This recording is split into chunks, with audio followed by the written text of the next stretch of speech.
We've taken a step back in time to a typical surgical operation in 1863 field hospital. And can you tell me a little bit about what would be taking place here?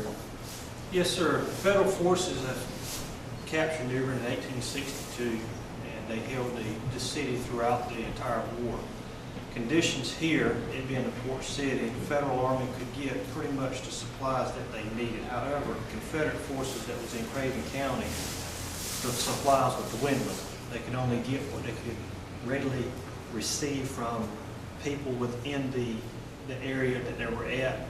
Their supply lines were still open, but not freely as they were when the war started. The Union Army still had the supply lines open.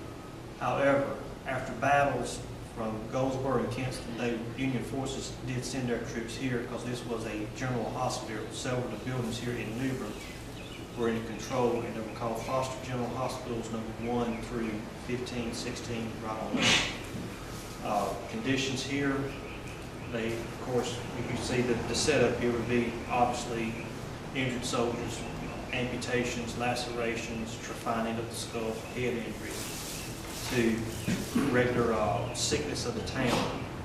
The doctors in the town that lived here, either there were old doctors that still practiced here, or if they were young enough, they had joined the Confederate Army. So a lot of the town people would come to the Union Army for help, as so is the yellow fever case.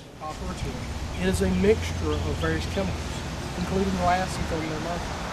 And when 7 pounds of pressure is applied, it ignites.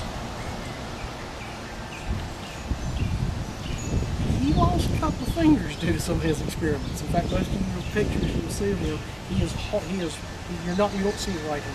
It's always tucked into his jacket.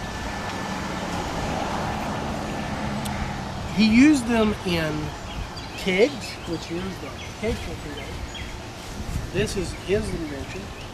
You take an ordinary beer can, or wine, or vinegar, or whatever, and you would cut holes for several of these fuses. And these are Rain Savannah style fuses.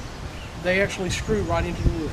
They don't have to have a fitting. Some of these fuses actually you had to mount a fitting and then screw it in. But these didn't. You would coat these in tar and pitch, and you would anchor them in the water. And you'd put them in nests. They wouldn't be just one. It would be like a whole bunch. Okay? A ship would come along, striking this lead dome.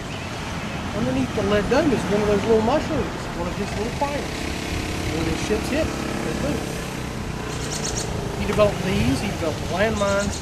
He worked on developing a variety of other munitions. There's bodies laying all over the floor. So when you come in the door, they're going to let us know what...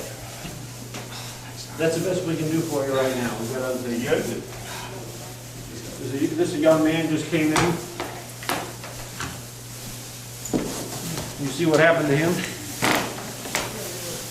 Okay. Who can guess what we got, how we treat this man?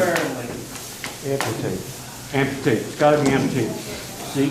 There's a tibia right there. Is he going to be next? He'll be next. All right.